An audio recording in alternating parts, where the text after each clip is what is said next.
2019ની ચૂંટણી નજીક આવી રહી છે ત્યારે અત્યારે આપણી સાથે ભુજની મહિલાઓ છે. તેમની સાથે વાત કરીશું કે 2019માં તેઓ કેવી સરકાર ઈચ્છે છે અને તેમના શું પ્રશ્નો છે કે જેને લઈને તેઓ સરકાર પાસે અપેક્ષા રાખી રહ્યા છે. બેન, તમને પૂછવા માંગીશ, ખાસ કરીને શું અપેક્ષા છે સરકાર પાસે? 2019માં કેવી સરકાર આપ મહિલા તરીકે ઈચ્છો છો?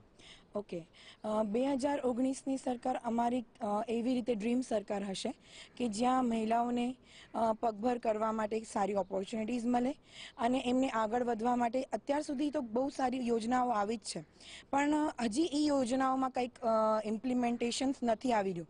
યોજનાઓ આવે છે પણ અમારા સુધી પહોંચતી નથી. એ અમારા સુધી પહોંચે, અમે અમારા ડ્રીમ્સ એચીવ કરવા માટે, એને ફૂલફિલ કરવા માટે એ અમને સપોર્ટ આપે. ચોક્કસથી મહિલાઓ કહી રહી છે કે તેમને દરેક ક્ષેત્રમાં ઓપોર્ચ્યુનિટી મળવી જોઈએ. અન્ય પણ કેટલીક મહિલાઓ છે કે જેની સાથે આપણે વાત કરી શકું કે તેઓ શું કહેવા માંગે છે. બેન, તમે શું કહેવા માંગો છો? હું એક ગૃહિણીની દ્રષ્ટિએ કહીશ તો મોંઘવારી ક્ષેત્રમાં છેલ્લા 5 વર્ષમાં બહુ જ ચિત્ર નિરાશાજનક રહ્યું છે, જેને સરકાર એમ કદમ મિલાવી રહી છે જીએસટી ભંડોળમાંથી. એવા પરોક્ષ રીતે જોઈએ તો દરેક ચીજ વસ્તુઓના ભાવ છે એ ઘટવાને બદલે વધ્યા છે. એને કારણે શું થયું છે કે બહેનોનું જે આર્થિક બચત છે એને ઘસારો પહોંચ્યો છે, કારણ કે પેટ્રોલ ડીઝલના ભાવ વધે એટલે સ્વાભાવિક છે કે ચીજ વસ્તુઓના ભાવ વધવાના. હવે બહેનો સમાધાનકારી વલણ અપનાવે, કોમ્પ્રોમાઇઝ ક્યાં સુધી કરે એની પણ કોઈ હદ હોય ને, કારણ કે જ્યાં જોઈએ ત્યાં એક સાંતા તે તૂટે છે. ચોક્કસથી મહિલાઓની અપેક્ષા છે કે મોંઘવારી જે વધી રહી છે તેમની અસર સીધી તેમના બજેટ પર પડી રહી છે અને આગામી જે સરકાર આવે તે સરકાર એવી હોય કે જે મહિલાઓ અને ખાસ કરીને ગૃહિણીઓના બજેટને ધ્યાને રાખી અને કામ કરે. અન્ય પણ કેટલીક મહિલાઓ છે, આપણે એની સાથે વાત કરી શકું. બેન, તમે કયા મુદ્દા ઉપર પ્રકાશ પાડવા માંગશો? શું સરકાર પાસે તમારી અપેક્ષા છે? देश की दरेक परिवार से एक महिला राजनीति में आना चाहिए, जिससे देश को चलाने में सुविधा रहेगी और महिलाएं अधिक से अधिक शिक्षित होंगी तो राजनीति में रहेंगी तो अच्छी तरह से देश चल सकता है. ચોક્કસથી મહિલાઓને દરેક ક્ષેત્રમાં આગળ આવવાની જરૂર છે, પરંતુ આપણે જે અન્ય મહિલાઓ છે તેમને પૂછશું કે અત્યાર સુધી જે રીતે મહિલાઓને રાજકીય ક્ષેત્ર હોય કે અન્ય ક્ષેત્ર હોય તેમાં જે પ્રોત્સાહન મળવું જોઈએ, સ્થાન મળવું જોઈએ, એ મળ્યું છે કે નહીં? બેન, તમે શું કહેશો? અત્યાર સુધી જે કોઈ સ્થાન મળ્યું છે અથવા મહિલાઓ માટે કામ થયું છે એમાં મહિલાઓને ખરેખર એટલો લાભ મળ્યો છે? હવે હું વાત કરું તો આપણી દેશની આઝાદીને જેટલા વર્ષ થયા એટલા વર્ષ મારા જન્મને થયા છે, અને એ રીતે હું જોવા જાઉં તો એક સિનિયર સિટીઝન તરીકે મેં ઘણી બધી લાંબી મજલ કાપી છે.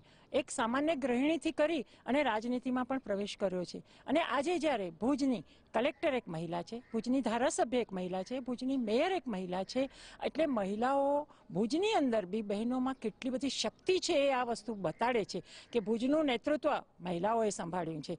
હું પોતે રાજનીતિમાં હતી, ટાઉન પ્લાનિંગ ચેરમેન હતી, અને મેં એ રાજનીતિમાં બહેનો શું શું કરી શકે છે એ પણ જોયું છે. અને જ્યારે ગ્રહ વ્યવસ્થા બહેનો ચલાવતી હોય છે ત્યારે સુપેરે ચાલતી હોય છે. ટાઈમ મેનેજમેન્ટ હોય, પછી એ રસોડામાં હોય કે રાજનીતિમાં હોય, એ એક ટાઈમ મેનેજમેન્ટ. પછી અગવડ સગવડ સાચવવાની વાત આવે, એમાં સિનિયર સિટીઝનથી લઈને બાળકોને કેવી રીતે સાચવવા એની જો કોઠાસૂઝ હોય તો એ મહિલાઓમાં હોય છે. એટલે જો મહિલા જેટલી રાજનીતિમાં અગ્રેસર થશે એટલું આપણા દેશનું સુકાન વધુ મજબૂત થશે, એ આપણે જોઈ પણ ચૂક્યા છીએ.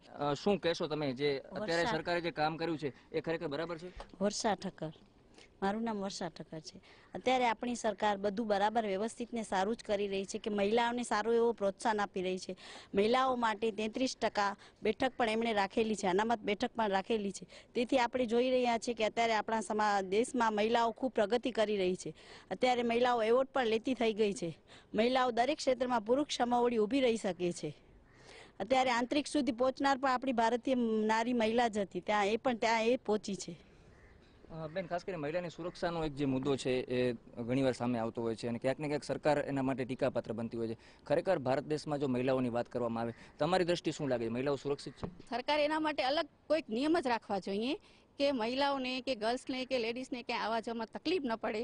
ઇવન ક્યાંય રાત્રે બહાર નીકળે તો પણ એમને કોઈ જાતનો પ્રોબ્લેમ ન રહે, એ માટે કડકમાં કડક પગલાં લેવા જોઈએ સરકારે. મહિલાની સુરક્ષા માટે કડક પગલાં લેવાની વાત કરી રહી છે. અન્ય કેટલીક મહિલાઓ છે, આપણે એની સાથે વાત કરીશું કે તેઓ આગામી સરકાર અથવા જે ચૂંટાયેલા તેમના પ્રતિનિધિઓ છે, ખાસ કરીને કચ્છની વાત કરવામાં આવે તો એમની પાસે શું અપેક્ષા રાખી રહ્યા છે? બેન, તમે શું કહેશો? આ વખતે કચ્છમાં જે સંસદ આવવાના છે અને જે સરકાર બનવાની છે, એમની પાસે કચ્છની મહિલાઓને શું અપેક્ષા છે? कच्छ की महिलाओं को सब जगह बहुत कम लोग तो कच्छ को जान पाए हैं. अभी गुजरात को हमारे नरेंद्र मोदी की जगह पूरी इंडिया में जानने लगे हैं.